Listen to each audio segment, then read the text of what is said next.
Hi everybody, it's Anne the Purple Goddess, and I'm here to do a little video about the 8th festival in the Celtic Wheel of the Year. And today we're going to talk a little bit about Yule, Y-U-L-E, or winter solstice. And we've been on an amazing journey with these videos. And today is the 8th festival. And let's just take a little retrospective back about where we've been.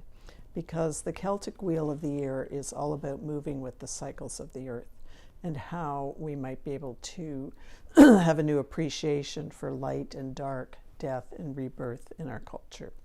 So we started the video series with something called Imbolc, which is February the 2nd. And that's when we begin to come out of winter and the light begins to return. Following Imbolc is spring equinox, which is March 20th. Days get lighter, start to see some growth under the earth. And then we move into the next festival, which is Beltane, which is May. And I always like to say it's the lusty month of May. You know, we're outside, flowers, our spirit's starting to get really happy. And then the next one is summer solstice, where the light is the longest in the day, and that's June 21st. And that's a beautiful time of year. People have weddings in June, and it's a beautiful time of year, isn't it? But then we move kind of into the harvest festivals. And so after summer solstice, we have something called Lammas, which is August. And remember, I did a little teaching about the wheat and the little corn dollies that you can make. And following Lammas is fall equinox. And then following fall equinox is something called Samhain, which is around Halloween. And then we come to today, which is the final, number 8 in the Wheel of the Year, which is Yule or winter solstice. And winter solstice is when we have the longest night of the year and the shortest day. And I'm in Canada.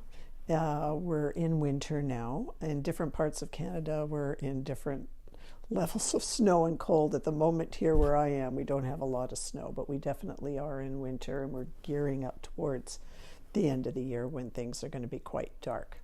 And but the thing about winter solstice and the big teaching is that at midnight, the light is born. And the sun climbs just a little bit higher in the sky and stays a little bit longer each day. So it is literally, this is the light that is born at midnight. That's the major teaching about winter solstice. So how can you celebrate winter solstice? In pre-Christian times, people really focused around something called the Yule log. Today we kind of focus things around the Christmas tree, but way back when, people had a branch of a tree that they brought in from their property or the farm, or people would bring a gift of a big branch, and people would gather and create a little Yule log. So here's my little modern day urban Yule log, but it was a time when people decorated the log with evergreen boughs, and it smelled really beautiful. And then the log went into a fireplace and might have been doused with mulled wine or apple cider. It was just a big festival lighting the Yule log.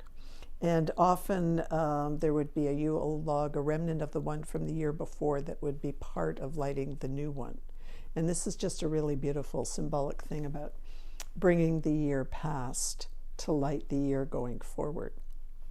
So lots of us don't have big fireplaces anymore, but so this is what I've done to kind of commemorate the Yule log in a very, very urban setting. And so this is a log that was given to me by my friend Andrea.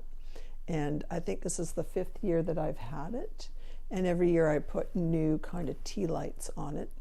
And I'm going to host a ceremony with my spirituality circle soon. And we will light the Yule log again. And we'll also have a little a little ceremony to honor the return of the light. So if you're living alone, you might think about getting yourself a Yule log and decorating it, and thinking about what you want to focus on, remembering from the past year, and maybe what you'd like to think about bringing in for yourself for the new year. You could also think about having a small gathering in your home. As it turns out, winter solstice is becoming a kind of a bit of a trend in terms of parties this time of year. More and more people are hosting winter solstice parties as opposed to Christmas parties. So this is an interesting thing in our culture, isn't it, that we're beginning to honor some ancient traditions connected to the earth. So if you were hosting a winter solstice gathering, you have food and drink available. You could have like mulled wine or hot apple cider. But at some point during the evening, the host or the hostess would gather the guests in a circle. And people could either, depending on the space you have available, sit down in a circle or stand. And you would do a little ceremony. And believe it or not, people love this kind of thing when they go to a house, if it's well done. And so the host or hostess could begin with a little prayer, just about honoring the season. And then honoring the directions is always a nice place to start. And by honoring the directions and the elements, we're honoring north, south, east, and west. We're reminding ourselves that we live in the context of a global community. And we're also honoring the elements of life, which are earth, air, fire, and water. Without earth, air, fire, and water, we wouldn't be here, would we? So we honor the elements and the directions. And then sometimes people at a winter solstice party might gather, hand around a candle. And everybody would hold the candle and say, "My name's Anne, and this is what I want to remember about this year." So you'd say one thing that you want to remember about this year. And sometimes, somebody may have died in the year and you want to honor them at this time. Say, I lost a partner or a good friend, or it could be something else. It could be, I welcomed a grandbaby, or there was a graduation, or anyway, it's up to each individual person to say what they would like to say about the year. And then they also have a chance to say something about what they're hoping for next year. And if you're hosting one of these gatherings, always tell people that they don't have to speak.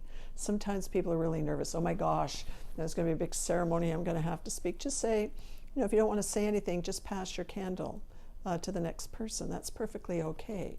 But in my experience, I think I've learned that people really do have something to say, and they're really honored to be able to share it. So that's what you could do for a winter solstice gathering. You could have a little Yule log in the middle, like this one of mine, and light it, pass a candle around, and give people an opportunity to say what they're grateful for. So what goddess might we think about for winter solstice? And I could do a whole video about all the different myths there are around the world about the return of the divine child, which is the theme of another theme of winter solstice.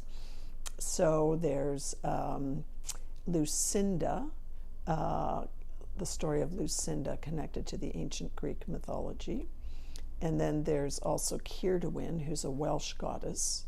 And in that mythology, Cyrduin's like an old woman in the woods, and all kinds of people, she invites all kinds of people to come, and she has them folding cotton blankets over and over again. And everybody's aware that they're preparing for something, but they don't quite know why they're folding all these cotton blankets.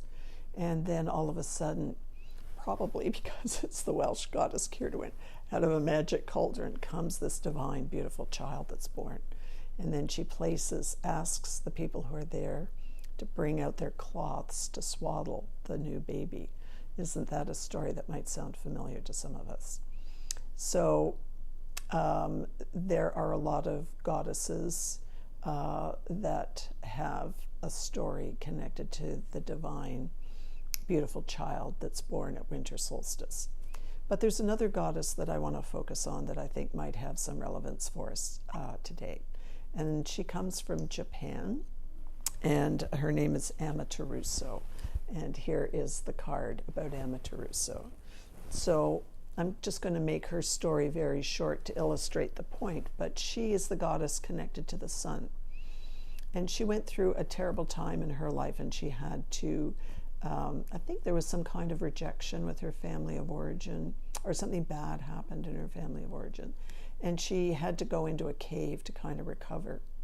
And so we are aware at this time of year that sometimes we go into the darkness and go into our own little cave. But because she was the goddess of the sun, she took the sun with her into the cave, and she left her immediate world devoid of the sunshine. So they were desperate to get Amaterasu back out of the cave to bring back the sun.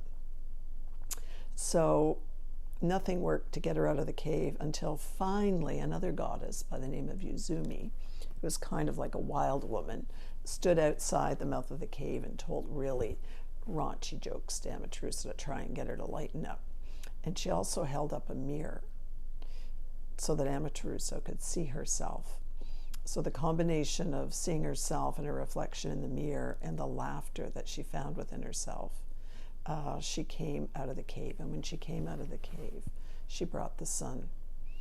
So this is a time of year when we need to think about being patient for the return of the light, because at midnight on winter solstice eve, the sun, the light returns. And we have the promise that's been given to us all year that things are going to turn out all right is now kind of realized.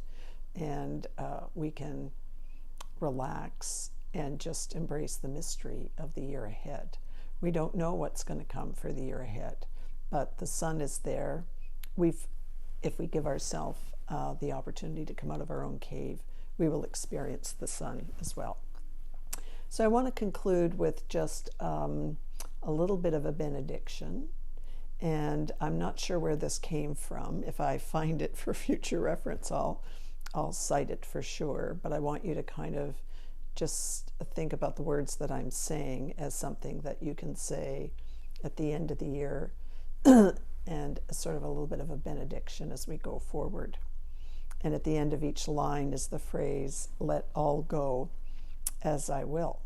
So as we move through the final festival of the Celtic Wheel of the Year, let the path be clear before me. So let's say together, excuse me, let all go as I will. And let the past be clean behind me. So say with me, let all go as I will. And the ones I love beside me. This is the time of year when we want the ones that we love beside us. Let all go as I will. And the goddess light above me.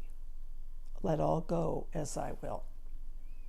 And the solid earth beneath me. Let all go as I will. And my own true self with me and within me, let all go as I will. And let's just say, let all go as I will. It's been a real privilege to do these 8 videos on the Celtic Wheel of the Year. And where's my magic wand? What can we say? Happy winter solstice. I hope you have some kind of gathering at this time of year. And if you're by yourself, have some mulled wine or apple cider and get yourself a little Yule log. Be grateful for the year and to think about what's to come. And blessed Yule. And if you're having a little ceremony, enjoy. So blessed be everyone. Till we meet again. Bye-bye.